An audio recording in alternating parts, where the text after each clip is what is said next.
नमस्ते, welcome to SK शिक्षा। राष्ट्रभाषा पेपर 2 जीवनी लेसन 5 पंडित दीनदयाल उपाध्याय।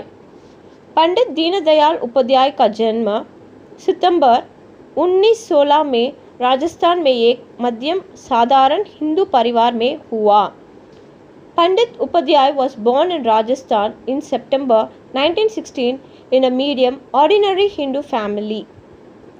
इनके पिता का नाम श्री भगवती प्रसाद उपाध्याय तथा माँ का नाम रामप्यारी था।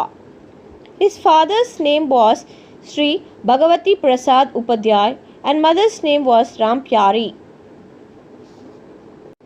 छोटी उम्र में उनके माँ बाप का स्वर्गवास हो गया। मामा ने उनका पालन पोषण किया। His parents died at a young age. His uncle took care of him. Deendayal ने अपने बचपन में अनेक उतार चढ़ाव देखा।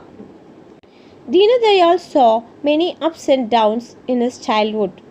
उनको अपनी बुद्धिमत्ता और प्रतिभा के कारण स्कूल व कॉलेज में कई स्वर्ण पदक और पुरस्कार प्राप्त हुए।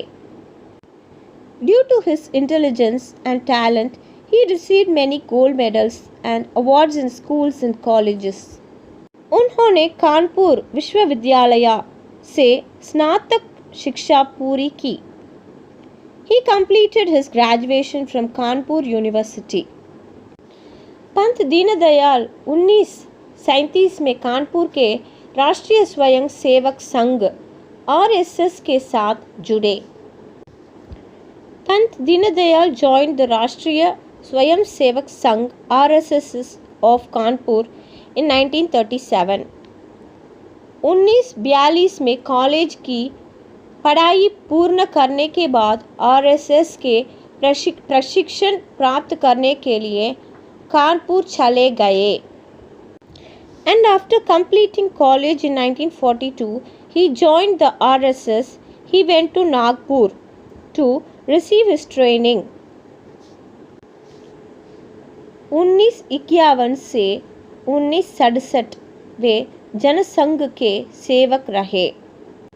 From 1951 to 1967, he was a servant of Jansangh. 1967 में उनको जनसंघ का अध्यक्ष निर्वाचित किया गया।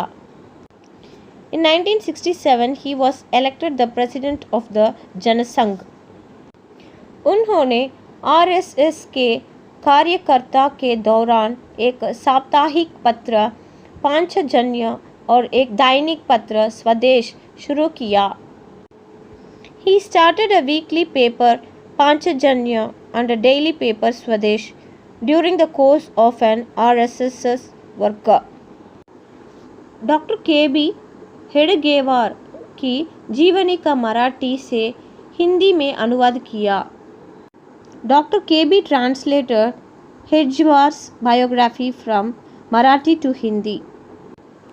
उनकी प्रमुख रचनाएं सम्राट, चंद्रगुप्त, जगतगुरु शंकराचार्य, अखंड भारत क्यों है, राष्ट्रीय जीवन की समस्याएं, राष्ट्रीय चिंतन और राष्ट्रीय जीवन की दिशा आदि है।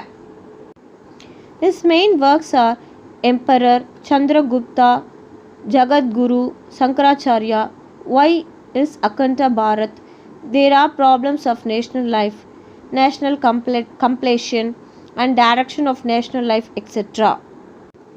उनका विचार था कि प्रत्येक व्यक्ति का सम्मान करना प्रशासन का कर्तव्य होना चाहिए।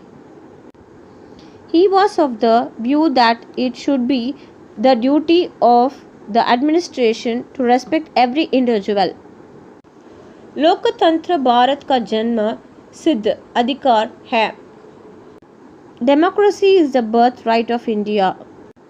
दीनदयाल द्वारा स्थापित एकात्म मानववाद प्रत्येक मनुष्य के शरीर, मन, बुद्धि और आत्मा का एक एकीकृत कार्यक्रम है। Integral humanism, established by Deenadayal, is an integrated program of body, mind, intellect and soul of every human being. उनका निधन 11 फरवरी 1968 में हुआ। इसे सुनकर पूरा देश शोक सागर में डूब गया। He died on 11th February 1968. Hearing this, the whole country was drowned in the ocean of mourning. Like, share and subscribe to SK Shiksha channel. Thank you. Dhanyavad.